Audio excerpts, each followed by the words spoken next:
चलिए, स्वागत है आप सभी का बीवर्दी के आज के सेशन में। सेबी ने एक्चुअली क्यों है ये सेशन, सेबी ने एक्चुअली दो सर्कुलर जारी करके दो बातें कही हैं, तो मुझे लगा कि क्विकली आपको बता दिया जाए कि इसका मायना क्या है आपके लिए।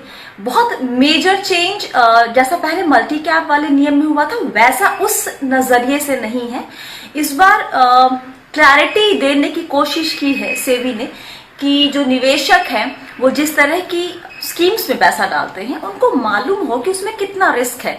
तो ये जिम्मेदारी किसकी बनती है? ये जिम्मेदारी बनती है म्यूचुअल फंड हाउस की, कि उनको बताना होगा कि भाई मान लीजिए कि आप किसी लार्ज कैप में लगा रहे हैं पैसा, तो उसमें हाई रिस्क है, मॉडरेट रिस्क है, वेरी हाई रिस्क है, और वो आप कैसे तय करेंगे, वो एएमसी कैसे तय करेंगे, ये भी पूरा उसका एक खाका बनाकर दिया है कि भाई इन इन पैरामीटर्स पर आपको जो अपना रिस्कोमीटर है उसको दिखाना होगा।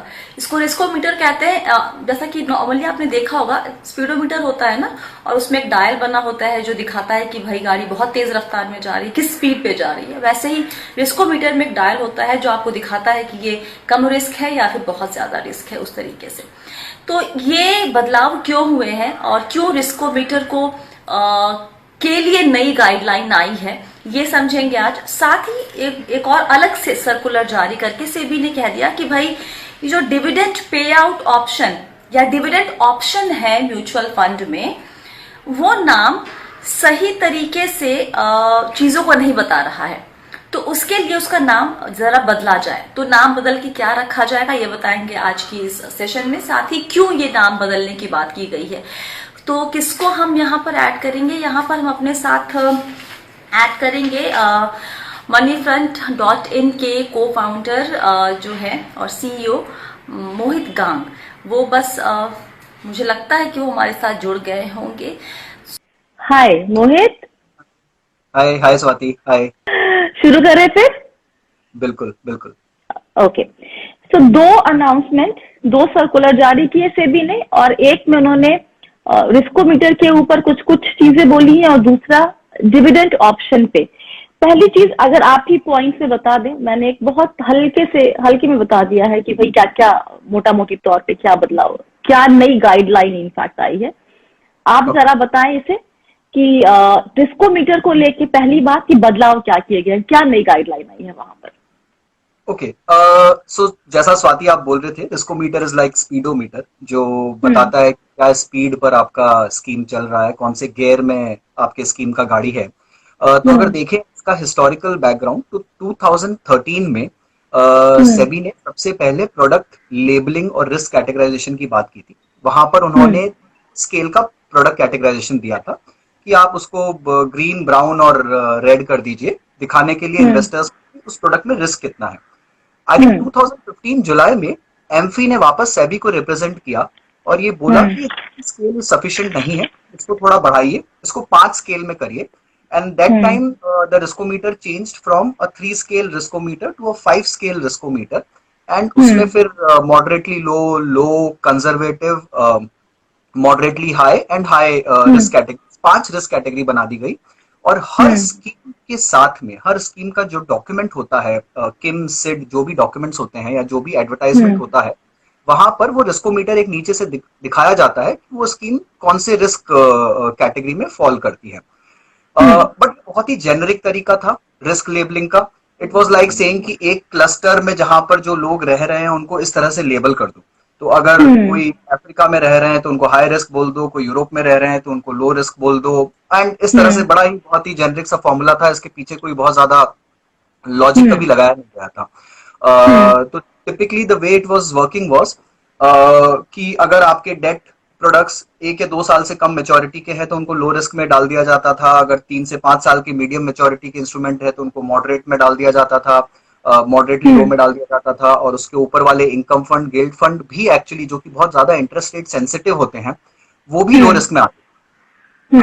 Right, so it was basis the duration of the funds and there was no other parameter to decide कि स्कीम का रिस्क कैसा है। जैसा कि मैंने बोला कि किसी एक पर्टिकुलर कम्युनिटी में भी अगर आप उस कम्युनिटी को रिस्क असेस करते हैं तो उसमें इंडिविजुअल का रिस्क अलग अलग हो सकता है। इसी तरह अगर आप किसी कैटेगरी को एक रिस्क देते हैं तो उसमें इंडिविजुअल का रिस्क बहुत अलग हो सकता है, राइट? तो अगर आप एक multi cap category equity fund को रिस्क दे रहे हैं, तो अब तक क्या होता था, वो हाई रिस्क में चला जाएगा या फिर मॉडरेटली हाई में चला जाता था टेक्निकली। बट उसमें उस स्कीम में कितना मिड कैप है, कितना स्मॉल कैप है, उस एलोकेशन के हिसाब से स्कीम को रिस्क रेट नहीं किया जाता था। तो सबसे बड़ा जो शिफ्ट हुआ है अभी, वो ये हुआ है कि कैटेगरी से हटकर रिस्क रेटिंग स्कीम लेवल पर आ गई है। तो बेसिकली आप ये कह रहे हैं कि पहले बस एक बहुत ही मैं ये वर्ड बहुत ज्यादा यूज करती हूँ, मुझे टोका जाता है, मोटा मोटे तौर पे पहले मतलब आप कह दिए कि लार्ज कैप को हम कह लेंगे थोड़ा कम रिस्क है या स्मॉल कैप ज्यादा रिस्क है, हमने सीधे ऐसे बांटा हुआ था। इंडेक्स फंड में और भी कम रिस्क है क्योंकि वहां पे एक्टिव कॉल नहीं लिया जा रहा, और अब आपको एक एक स्कीम वाइज आपको वो डिफरेंट रिस्क लेवल देखने को मिल सकता है। जी बिल्कुल। सो स्कीम को रिस्क को स्कीम लेवल पर फिक्स कर दिया गया है और एक पर्टिकुलर फॉर्मूला दे दिया गया है इक्विटी के लिए भी और डेट के लिए भी, जिस तरह से रिस्क का कैटेगराइजेशन होगा और कंप्यूटेशन होगा। सबसे इंपॉर्टेंट, पहले जो रिस्क रेटिंग दी जाती थी वो हमेशा के लिए बस वो कायम हो जाती थी। तो एक कैटेगरी को अगर आपने किसी पर्टिकुलर तरीके से रिस्क रेट कर दिया तो फिर वो उस कैटेगरी का रिस्क बन गया है। अभी every month the risk rating will be recalculated depending on the changes in the scheme. तो हर महीने वो रिस्क रेटिंग पब्लिश होगी, उसका पूरा रिकॉर्ड रखा जाएगा कि रिस्क रेटिंग किसी स्कीम का कैसे चेंज हुआ है, और रिस्क रेटिंग को एक फंडामेंटल चेंज माना जाएगा स्कीम के एट्रीब्यूट्स में। So these are all very big moves. I think from an investor perspective, ये जानना कि मेरी स्कीम का रिस्क किस तरह से मूव कर रहा है, क्या मेरा फंड मैनेजर ज्यादा रिस्क ले रहा है, ये कम रिस्क ले रहा है, स्कीम अगर नॉर्मल डेट स्कीम थी, अगर उसमें क्रेडिट पोर्टफोलियो ज्यादा आ गया है, अनरेटेड पेपर ज्यादा आ गए, कैसे रिस्क चेंज हुआ है, वो सारा काफी अच्छे तरीके से डिफाइन हो जाएगा। और साथ ही हर महीने ये बताना होगा एएमसी को कि उसमें कोई बदलाव हुआ है कि नहीं, और साथ में ये भी कि हर वित्तीय साल के आखिर में मतलब 31 मार्च को जब आप बताएंगे कि पूरे साल में कितनी दफा आपका ये जो रिस्कोमीटर में कहाँ कहाँ क्या बदलाव हुए, किस किस ग्रेड में चेंज हुआ है, इसका क्या, ये क्यों जरूरी है, पूरे साल में कितनी बार बदला है, ये जानना एक निवेशक के लिए क्यों जरूरी है, और क्यों सेबी ने ये चेंज किया या मैंडेटरी किया रादर? एब्सोल्युटली। जब मैंने स्कीम खरीदी थी तो मेरे दिमाग में मेरा कुछ एक प्रोफाइल था, मेरे एडवाइजर ने मुझे प्रोफाइल किया था, मुझे बताया था कि आपका रिस्क प्रोफाइल कंजर्वेटिव है, तो इस हिसाब से आपका पोर्टफोलियो हम इन स्कीम से बना रहे हैं जो कि कंजर्वेटिव रिस्क प्रोफाइल पर चलती है, राइट, और ये उनके लिए सुटेबल है।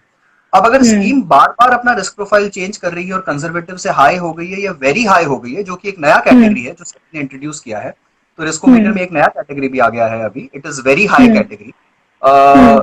तो I need to know as an investor कि मेरा जो फंड मैनेजर है जिसको मैंने अपने पैसे से ट्रस्ट किया है, वो किस तरह से उस फंड को चला रहा है और उसमें कितना रिस्क बढ़ा रहा है या रिस्क कम कर रहा है, एंड जो रिटर्न वो जनरेट कर रहा है, वो रिटर्न जनरेट करने के लिए वो क्या रिस्क ले रहा है actually. And it is very critical when we talk of debt equity में। सो शुड आई डेट का जो है उसको मैं थोड़ा सा एक्सप्लेन करूं और प्लीज गो अहेड।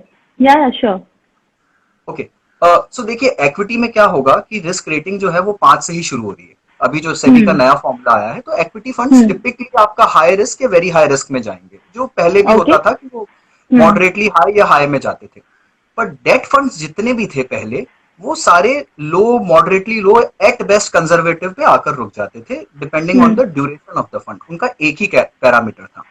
अभी डेट के कर दिए गए हैं 3 parameters, duration, credit and interest rate risk, right. इस तरह का पेपर आपने लिया है, ये हो सकता है कि आप एक शॉर्ट टर्म फंड चला रहे हैं। मैं एक एग्जांपल लेता हूं स्वाति, फ्रैंकलिन का, राइट। तो फ्रैंकलिन का जो शॉर्ट टर्म प्लान था या अल्ट्रा लो ड्यूरेशन फंड था, नाम था अल्ट्रा लो ड्यूरेशन, बट उसके अंदर में भी 5 से 7 साल के ड्यूरेशन के पेपर्स थे। उसके अंदर में क्रेडिट पोर्टफोलियो था, अनरेटेड पेपर्स थे, A paper, single A paper, double A papers थे, राइट। सो वहां पर उस फंड का कोई रिस्क कैटेगराइजेशन नहीं था। ओवरऑल जो फंड का मॉड ड्यूरेशन था वो 1.5 साल था, और उसके हिसाब से फंड को मॉडरेटली लो कैटेगरी में डाल दिया गया। बट अगर नए फॉर्मूले पे उसी स्कीम को आप जज करेंगे, तो वहां पर आपको सबसे पहले हर पेपर का इंडिविजुअल रेटिंग के हिसाब से उसके एसेट्स के वेट के बराबर आपको एक रेटिंग देना पड़ेगा। उसके बाद आप पूरे पोर्टफोलियो का एवरेज मैकॉले ड्यूरेशन देखेंगे, जो कि इंटरेस्ट रेट रिस्क बताता है, आपको वो देखना पड़ेगा। सबसे बड़ा पैरामीटर आपको लिक्विडिटी देखना पड़ेगा कि हर जो पेपर है उसके अंडरलाइंग होल्डिंग में वो पेपर कितना लिक्विड है। कल को उसको बेचने ओके। जा रहा हूँ, वो पेपर बिकेगा या नहीं बिकेगा, तो लिक्विडिटी जी। के हिसाब से भी उसका रेटिंग होगा। फिर तीनों का सिंपल एवरेज निकालकर फंड को कैटेगराइज किया जाएगा। तो काफी हद तक जो क्रेडिट रिस्क फंड थे वो सारे हाई या वेरी हाई कैटेगरी में चले जाएंगे। अब आज तक ओके। डेट में ऐसा नहीं होता था कि किसी भी फंड को आप हाई रिस्क बोल रहे हैं, पर जब आगे से एक इन्वेस्टर देखेगा कि वो डेट का एक मीडियम टर्म फंड में या फिर एक क्रेडिट रिस्क फंड में या एक कॉर्पोरेट बॉन्ड फंड में इन्वेस्ट कर रहा है और उसका रिस्क रेटिंग एक्चुअल में हाई या वेरी हाई है, तो इन्वेस्टर शुड नो कि ये डेट कहलाता है बट इसमें रिस्क काफी है। तो ये क्या खासकर डेथ कैटेगरी को ही ध्यान में रख के किया गया है? मतलब नहीं, हालांकि जो गाइडलाइंस है वो इक्विटी के लिए भी आई है, लेकिन बिल्कुल। क्या ये फ्रैंकलिन वाले जो जो घटना हुई है उसके बाद से ये लगा सेबी को कि जरूरी है बताना निवेशकों को? Yes, I think that was the trigger point. Honestly कुछ अच्छा होने के लिए एक एक ट्रिगर की जरूरत होती है और शायद वही एक ट्रिगर था जहां पर सेबी को लगा कि ये रिस्क रेटिंग ठीक से इंडिकेट नहीं करता कि डेट फंड्स में क्या रिस्क कैरी हो रहा है। एंड दैट जी। इज व्हेन जी। उन्होंने सारे ही कैटेगरीज पे, तो सिर्फ डेट पे नहीं, एक्विटी पे भी उन्होंने रिस्क रेटिंग्स को रीडिफाइन किया है। एक्विटी में भी अब 3 पैरामीटर हो गए हैं। One okay. Is the market cap of the scheme, कि क्या मार्केट कैपिटलाइजेशन है स्कीम का। दूसरा इज कि स्कीम का वोलेटिलिटी कितना है। ईच इंडिविजुअल स्टॉक का वोलेटिलिटी मेजर होएगा और उस वोलेटिलिटी का एक रेटिंग दिया गया है। And third is the impact cost, which is a very okay. Big, which means कि कल को मैं किसी स्टॉक को बेचने जाता हूं अगर, तो उसको बेचने पर मुझे कितने प्राइस का बिड आस्क स्प्रेड में लॉस होता है, या फिर मुझे प्राइस को कितना मूव करना पड़ता है, जो मिड एंड स्मॉल कैप में बहुत बार होता है कि आप एक स्मॉल कैप स्टॉक को बेचने जाएंगे तो उसका इम्पैक्ट कॉस्ट बहुत हाई होता है। आप उसको बेचने जाएंगे तो स्क्रीन पर भाव दिख रहा है, उस पर बेच नहीं पाएंगे because the volumes are very low and you will have to sell at a discounted price. Okay. So impact cost वहां पर मेजर किया जाएगा। इन तीनों का अगेन वेटेड एवरेज निकालकर एक सिंपल एवरेज से आपको इक्विटी का रिस्क रेटिंग दिया जाएगा। सो अच्छा। टिपिकली इक्विटी का रिस्क रेटिंग इस तरह से बनाया है कि सारी इक्विटी फंड्स या तो हाई में आएंगे या वेरी हाई में आएंगे। So even for okay. equity, I think it's a great move. They have moved out from simple categorization की large cap को moderately high बोल दो, sectoral और small cap को high बोल दो, उससे निकलकर individual scheme के holdings के basis पे risk को measure करेंगे। ओके। मेरे दिमाग में एक सवाल आ रहा था और आपके जवाब सुनते सुनते वो सवाल कहीं चला गया। ओके। हाँ। तो एक सवाल यहाँ पर भी आया हुआ है कि एक जो अभी ऑलरेडी सारे फंड हाउसेस अपनी सारी स्कीम का रिस्कोमीटर दिखाते हैं, बताते हैं कि भाई, हालांकि कैलकुलेशन का तरीका बहुत क्लैरिटी नहीं थी, लेकिन दिखाते हैं। इसके अलावा जब लोग बाकी एप्स हैं, फिनटेक कंपनियां बहुत सारी आ गई हैं और उनके अपने अपने ऐप, पेटीएम है या फिर बाकी तमाम तरह के, वहां पर भी जो रिस्कोमीटर दिखाया जाता है वो क्या एएमसी वाला होता है, वही दिखा रहे हैं या फिर वो उनका अपना कुछ कैलकुलेशन होता है? तो टिपिकली स्वाति जो रिस्कोमीटर दिखाते हैं पर स्कीम का, वो तो जो एमसी का होता है डिफाइंड, वही दिखाना पड़ता है। That is the SEBI law, you have to display the okay. Same जो ईच स्कीम का है। बट बाकी जो दूसरे प्लेटफॉर्म है वो क्लाइंट्स का प्रोफाइल भी करते हैं। तो अगर आप मेरे अच्छा। क्लाइंट हैं तो we will profile you as an investor when you on board digitally. तो आपको एक 5 या 6 क्वेश्चन का क्वेश्चनेयर दिया जाएगा जिसपे आपका ओके। रिस्क प्रोफाइल बनेगा कि आप किस रिस्क टॉलरेंस के इन्वेस्टर हैं, राइट। एंड अच्छा। टेक्निकली रिस्क को और इंडिविजुअल क्लाइंट्स के रिस्क को मैच कर कर प्रोडक्ट सुटेबिलिटी किया जाता है और उनको प्रोडक्ट्स रिकमेंड किए जाते हैं। तो एक हो गया स्कीम का रिस्क, एक हो गया क्लाइंट का रिस्क। जी। तो दोनों अलग अलग है। स्कीम का रिस्क सेबी बताता है, अब फॉर्मूला डिफाइन कर दिया है, ऐसे मेजर होगा। और क्लाइंट का रिस्क मेजर हाँ। करने का सबका अलग क्वेश्चनियर हो सकता है। ओके। सौरभ साहा ने पूछा है कि ना all existing MF will show new riskometer any effective date. ये आई थिंक जनवरी 2021 से लागू हो रहा है नया Yes. रिस्कोमीटर सारे स्कीम्स में। 1 ओके। जनवरी 2021। ऑलराइट। तो बेसिकली रिस्कोमीटर पहले भी था, लेकिन अब कैलकुलेशन कैसे किया जाएगा रिस्क का, इसके लिए एक प्रॉपरली फॉर्मूला वगैरह सब कुछ, डेटा वगैरह सब कुछ सेबी ने प्रोवाइड कर दिया है, गाइडलाइन। अब उसी के आधार पर म्यूचुअल फंड हाउसेस को अपनी सारी स्कीम का जो रिस्क ग्रेड है वो तय करना पड़ेगा। साथ ही पूरे साल में जितनी बार भी वो रिस्क ग्रेड बदलता है उसकी जानकारी भी साल के अंत में देनी होगी। इसके अलावा एक ये पार्ट हो गया डिस्कशन का। सेकंड पार्ट, हमने कुछ मिस तो नहीं किया है फर्स्ट पार्ट में, राइट? नहीं, बेसिकली आई थिंक वही है कि डेट में आई थिंक ज्यादा क्लैरिटी आएगी एंड जी। आपके जो लो ड्यूरेशन या शॉर्ट टर्म फंड्स थे उसमें अब क्रेडिट के हिसाब से और लिक्विडिटी के हिसाब से भी रेटिंग दिया जाएगा। क्रेडिट फंड्स में अब तक सिर्फ क्रेडिट के हिसाब से रेटिंग होता था, बट वहां अब लिक्विडिटी और दूसरे पैरामीटर्स पे भी रेटिंग होगा, तो सारे पैरामीटर्स क्लियर, हाँ। किया जाएगा, which is a very good comprehensive way of doing. एक सवाल यहाँ मेरे जहन में आ रहा है मोहित, कि अगर मान लीजिए कि हर कुछ महीने पर अगर रिस्क ग्रेड चेंज हो जाता है, जो इसकी जानकारी वो दे रहे हैं, तो एज एन इन्वेस्टर मेरे लिए बड़ी मुश्किल वाली बात हो जाएगी। मैंने एक तो ये रिस्क ग्रेड देखकर, ए रिस्क ग्रेड देखकर निवेश किया था, 6 महीने बाद उसका रिस्क ग्रेड चेंज हो गया है, वो ज्यादा रिस्की हो गया है या कम रिस्की हो गया है, तो इसका मतलब ये कि मैं फिर स्विच करूं दूसरे फंड में? देखिए, इसमें कुछ प्रैक्टिकल चैलेंजेस है स्वाति। ऑनेस्टली आई थिंक काफी बार ये हो सकता है कि फंड मैनेजर खुद से कुछ ना करे बट पेपर ही डाउनग्रेड हो जाए। आप कुछ पेपर होल्ड कर रहे हैं, उसका रेटिंग ट्रिपल ए था, वो सडनली कुछ डिफॉल्ट कर दे, कुछ हो जाए, उसका रेटिंग ही सिंगल ए हो गया और ओवरऑल स्कीम का रिस्क चेंज हो गया, राइट? की बात बिल्कुल सही है। काफी बार हो सकता है कि सडनली किसी स्कीम का रिस्क बढ़ गया एंड इन्वेस्टर्स को लगे अब ये मेरे लिए अप्रोप्रिएट नहीं है, तो हो सकता है शायद थोड़े चेंजेस बढ़ जाए इस कारण से। यहाँ पे लिखा है सेबी के सर्कुलर में, change in riskometer will not be considered as a fundamental attribute change. Riskometer will not be considered as fundamental attribute, I am sorry. तो ये हो गया क्लियर रिस्कोमीटर के ऊपर। अब दूसरा, जो डिविडेंड ऑप्शन के जो सारे नाम बदलने की बात हुई है, ये क्यों करने की जरूरत हुई? बहुत ही अपने आप में क्लियर दिखता था कि डिविडेंड पे आउट है, डिविडेंड री इन्वेस्ट है, तो उसको बदलने की जरूरत क्यों हुई है? तो टेक्निकली क्या होता था स्वाति, आज भी आप जाएंगे और दूसरे इन्वेस्टर्स से बात करेंगे, एंड आई एम श्योर आप बहुत ज्यादा बात करते हैं इन्वेस्टर्स से, आपके पास काफी सवाल भी आते हैं ऑन अ डेली बेसिस। तो इन्वेस्टर्स को लगता है कि ये जो डिविडेंड है ये उनका इनकम है और ये ओवर एंड अबव आ रहा है उनको, ये मतलब स्कीम ने स्टॉक से डिविडेंड जनरेट किया है, उनको वहां से आ रहा है, या फिर ये एक अलग साइड में इनकम है। तो अगर आप कहीं भी जाएंगे, आज हम भी काफी क्लाइंट से बात करते हैं, पोर्टफोलियोज दिखाते हैं, तो उनको लगता है यार अच्छा, पोर्टफोलियो में उन्होंने डिविडेंड पे आउट ऑप्शन ले रखा होता है, और फिर अगर आप 1 साल बाद या 2 साल बाद पोर्टफोलियो इवेल्युएट करेंगे तो बोलेंगे कि अरे 5% रिटर्न आ रहा है, और अगर आप उनको बोलेंगे कि नहीं इसमें आप डिविडेंड भी इंक्लूड करिए जो आपको मिला है, तो वो बोलेंगे उसको साइड में रख दीजिए, वो अलग है, वो तो इनकम है अलग से, बट कैपिटल अप्रिसिएशन नहीं हुआ। तो इन्वेस्टर्स को लगता है, और अमूमन ये बहुत सारे इन्वेस्टर्स को लगता है कि डिविडेंड एक एडिशनल इनकम है जो कि स्कीम जनरेट कर रहा है। उनको ये नहीं समझता है कि जो डिविडेंड इनकम होता है म्यूचुअल फंड्स का, वो उन्हीं के पैसे को रिडीम कर उनको दिया जाता है। It's not an additional income और अ सरप्लस। एक सेकेंड, यहाँ पर एक डाउट, जैसे आप इक्विटी जब शेयर खरीदते हैं तो आपको जो डिविडेंड मिलता है वो कंपनी आपको देती है, आपका जो कैपिटल, जो आपने पैसे लगाए हैं, वो तो अब उसका शेयर का भाव बढ़ा है तो बढ़ ही रहा है, उससे कोई इम्पैक्ट नहीं पड़ रहा। अगर कंपनी को मुनाफा हुआ, वो शेयर करना चाह रही है, तो उसमें से बेसिकली वो आपका डिविडेंड आपको दे रही है। म्यूचुअल फंड डिविडेंड देता कैसे है, कैसे अनाउंस करता है?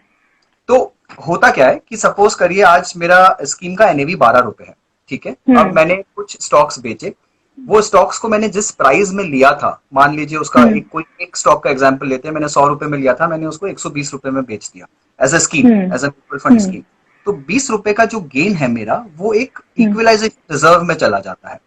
उसके अंदर में उसको सेपरेट किया जाता है कि उसमें कैपिटल का पोर्शन कितना था, उसमें रियलाइज्ड गेन का पोर्शन कितना था। उस इक्विलाइजेशन रिजर्व के अंदर में जितना गेन का पोर्शन होता है, उतना ही अलाउड होता है एक स्कीम को डिविडेंड डिक्लेयर करना। तो टेक्निकली क्या होता है स्वाति, कि जब किसी स्कीम को लेट से 1 रुपए का डिविडेंड डिक्लेयर करना है, 12 रुपए का एनएवी है, तो आप देखेंगे डिविडेंड डिक्लेयर करते ही एनएवी 11 रुपए हो जाता है। बेसिकली वो उसी स्कीम का पैसा है, वो आप ही के एनएवी में से निकालकर आपको पैसा वापस दे रहे हैं। वो कोई एडिशनल इन्कम नहीं थी कि एनएवी आपका 12 ही रुपए रह गया और उन्होंने 1 रुपए अलग से आपको डिविडेंड दे दिया, वैसा नहीं। 12 में से 1 रुपए निकाल के आपको दे देंगे और आपको लगेगा कि, इन्वेस्टर्स को लगेगा कि ये एडिशनल इनकम आ गई है मुझे, जबकि वो आप ही के रिटर्न में से कम होकर आपको उन्होंने वापस पे आउट कर दिया है। So that's the key difference. और बिकॉज इन्वेस्टर्स को ऐसा लगता है, SEBI has taken this great move honestly, कि इसको आप क्लियरली डिफाइन करें कि ये पैसा जो है आप ही का इनकम और आप ही के कैपिटल में से निकला है, ये अलग से नहीं दिया है स्कीम ने। तो हालांकि नाम उन्होंने बहुत लंबा चौड़ा दे दिया है अब इसको, और ऑनेस्टली आई डोंट नो, पे out of income distribution come capital withdrawal option, ये है डिविडेंड पे आउट, नया नाम। होपफुली आपको याद है, शायद मुझे याद भी ना होता, मैं पूरा नहीं नहीं, मेरे सामने लैपटॉप खुला हुआ है इसलिए मुझे याद है। मुझे इतना लंबा नाम कभी याद नहीं होगा, बट मुझे भी याद करने या में तकलीफ तो होती जी जी। तो ये ना लंबा नाम लोगों को भी याद करने में थोड़ी तकलीफ होगी, लेकिन एनीवे अगर वो समझ पाए कि ये क्यों किया गया है, तो शायद उनके बेहतर के लिए ही है। है। बिल्कुल। जी। So तो honestly, I think more transparency in the way dividends are hmm. getting distributed. हालांकि जब से dividends taxable हो गए हैं आपके हाथ में जी। from हाँ। budget onwards, which means कि dividend income is now completely taxed as per your marginal tax rate. तो वो हाँ। dividend payout option का चार्म बहुत कम हो गया है। बट फिर भी कुछ okay. Investors low tax bracket में होते हैं जिनके लिए वो यूजफुल है, they still take a dividend payout option. अगर आपको रेगुलर इनकम की जरूरत है हम्म।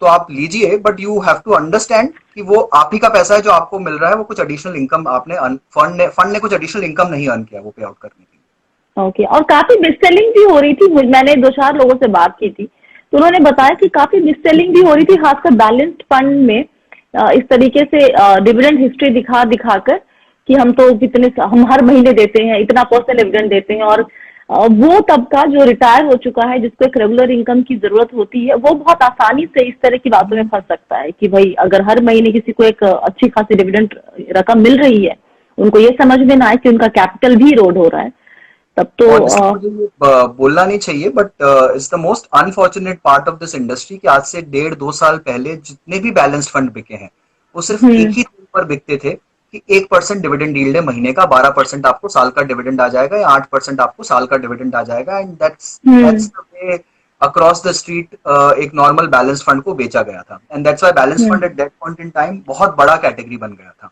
हम्म। था। बट मुझे लगता है वो जो बैलेंस्ड फंड का चार्म था जी। डिविडेंड पे आउट का, वो because of the new budget जहां पर हाँ हाँ। डिविडेंड को टैक्सेबल कर दिया गया था, वहीं पूरा खत्म हो गया था। So most of the knowledgeable investors जिनको समझता है कि वो किस तरह के टैक्स ब्रैकेट में है और उनको क्या टैक्स देना पड़ेगा डिविडेंड इनकम पे, वो ऑलरेडी डिविडेंड ऑप्शन से बाहर निकलकर ग्रोथ ऑप्शंस में जा रहे थे। बट जो हम्म। नहीं गए उनको अभी भी समझना चाहिए कि डिविडेंड पूरा टैक्सेबल, और अगर आप हाईएस्ट टैक्स ब्रैकेट में हैं तो डिविडेंड इनकम रखना कोई सेंसिबल चीज नहीं है। इससे अच्छा कि आप एसटीपी ऑप्शन लेके विड्रॉल कर सकते हैं एक स्कीम से, जी। या जी। फिर रिडीम कर सकते हैं। That is a better option. और अब सेबी ने भी इसको एक्नॉलेज किया है कि बहुत गलत तरीके से बैलेंस फंड्स को पोजीशन किया जा रहा था और डिविडेंड ऑप्शन को गलत पोजीशनिंग मिल रही थी। काफी बार आपने हम्म। ये भी देखा होगा कि बहुत सारे फंड्स ऐसे बिकते थे कि मार्च में बहुत बड़ा डिविडेंड आ रहा है। जी। सो एक तरह से डिविडेंड स्ट्रिपिंग, जो कि स्टॉक्स में बहुत बड़ा एक एक फैक्टर होता है, बोनस स्ट्रिपिंग और डिविडेंड स्ट्रिपिंग का, काफी लोग हम्म। स्टॉक्स खरीदते हैं इन दो रीजन से। वो म्यूचुअल फंड हम्म। में भी बहुत हो रहा था कि एक हम्म। स्कीम आपको इतना बड़ा डिविडेंड देगी हम्म। कि उसका जो एनएवी है वो पूरा गिर जाएगा और आप शॉर्ट टर्म लॉस बुक कर पाएंगे। हम्म। उसके कुछ क्लॉजेस होते हैं दूसरे, बट वो भी बहुत हो रहा था। So I think investors have to know कि डिविडेंड जो है वो उन्हीं के इनकम या उन्हीं के कैपिटल में से निकल रहा है। ओके। तो बेसिकली मोटे तौर पे निवेशक को ध्यान में रख के ये सारे बदलाव हमेशा निवेशक को ध्यान में रख के किए जाते हैं, लेकिन अब आप खुद से भी चेक कर पाएंगे कि भाई आप जिस स्कीम में निवेश कर रहे हैं उसका उसमें रिस्क कितना है। अभी तक आपको शायद बहुत ज्यादा समझ में नहीं आता था, अब थोड़ी ज्यादा क्लैरिटी मिलेगी इस पे। और ये डिविडेंड वाला जो नाम बदलने वाला जो सर्कुलर आया, आई थिंक ये लागू नेक्स्ट ईयर। अप्रैल 2021 से। यस, 1 अप्रैल 2021 से। ओके। ये दो नई बातें सेबी ने कही थी और हमें लगा कि क्विकली आपको बता दी जाए ताकि आपको मालूम रहे कि क्या बदलाव हो रहे हैं आपके निवेश से जुड़े हुए। और इसमें कुछ ज्यादा डिस्कशन का स्कोप है नहीं, तो थैंक यू मोहित ये सारी डिटेल में बातें बताने के लिए हमको। आई होप बिल्कुल। जो सुन रहे हैं उनको समझ में आ गया होगा। ये वीडियो इंस्टा पे तो खैर रहेगा ही, इसको हम एडिट करके यूट्यूब पे बी वेल्दी का जो यूट्यूब चैनल है वहां पर भी डालने की कोशिश करेंगे आज रात तक, तो आप वहां पर भी देख सकते हैं। Thank you.